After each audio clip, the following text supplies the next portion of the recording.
Gugustuhin ba ng isang tao na tumanggap ng dalaw mula sa mga nilalang na maaaring maging sanhi ng pagkulo ng kanyang dugo?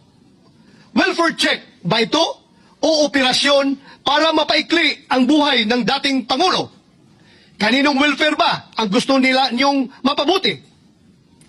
Baka ang mainam ay bulahin niyo na lang ang inyong mga sarili.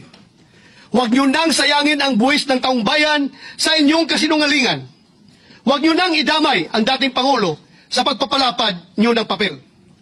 Sabi nga ng mga inspirational post sa social media, you cannot heal the same environment that hurt you. You cannot heal the company of those who merely stood and watched while you were harmed. Ang tingin ba ng administrasyon na ito ay hindi kayang alagaan ng kanyang pamilya si former President Duterte? More to the point, what was the interview for? Paano kaya nila pakikinabangan at gagamitin ang findings nila tungkol sa welfare niya?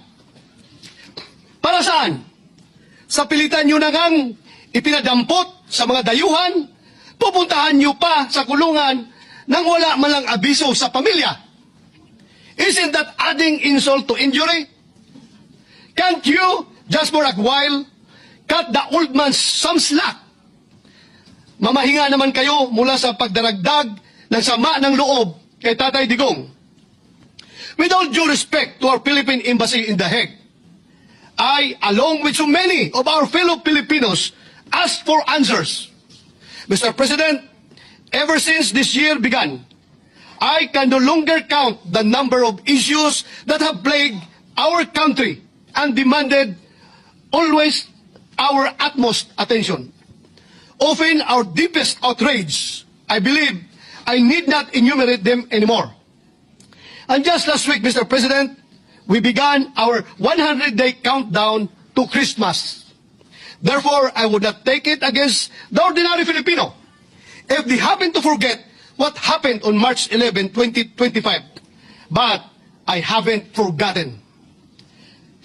If PRRD to some, Tatay Digong to so many of us, and Mayor Rudy for me, is a man whose destiny clearly, unequivocally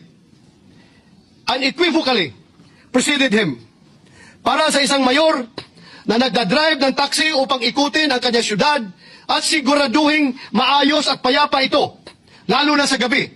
A man who faced the city's problems head-on rather than shy away from them